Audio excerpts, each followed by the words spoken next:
सुन ना रानी, काहे? मैं तोर से ती अभी ले कुंवारा बैठे हम अब पढ़ाई लिखाई ले घलो तोर से दी छोड़ दे हम अब अभी भी मोर दिल में तोर प्रति चाहत हवे। बताना कैसे करम? सुनथास हाँ। मोर बिहाव भले हो गे हेगा, महू तोला अब्बड़ माया करथा। सिर तू नो सही मां अब कैसे लगा थे बताओ?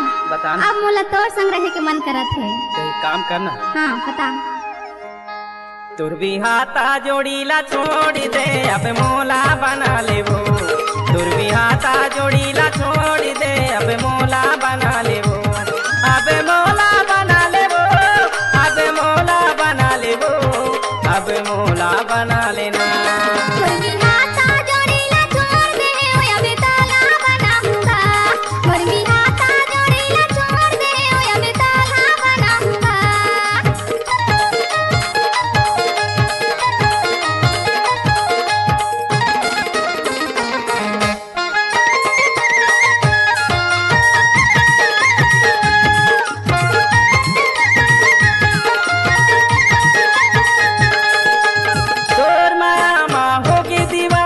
बैठे हाँ कुंवारा वो, साथ हमर के जावर जोड़ी बन जा प्राणे अथारा वो।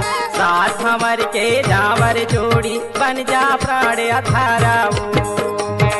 अब तीर में बना ले वो, अब तीर में बना ले वो, अब तीर में बना लेना।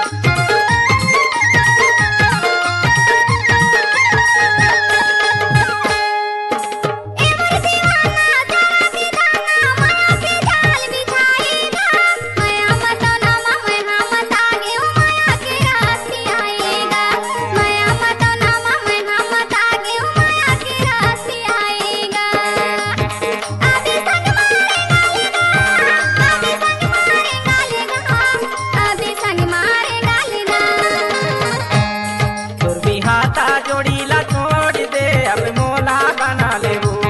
तुर भी हाथा जोड़ीला छोड़ दे अब मोला बना ले वो। मोर बिहाता जोड़ीला छोड़ दे ओए अबे ताला बनाऊंगा।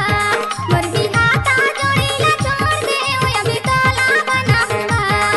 अब मोला बना ले वो, अब मोला बना ले वो, अब मोला बना लेना।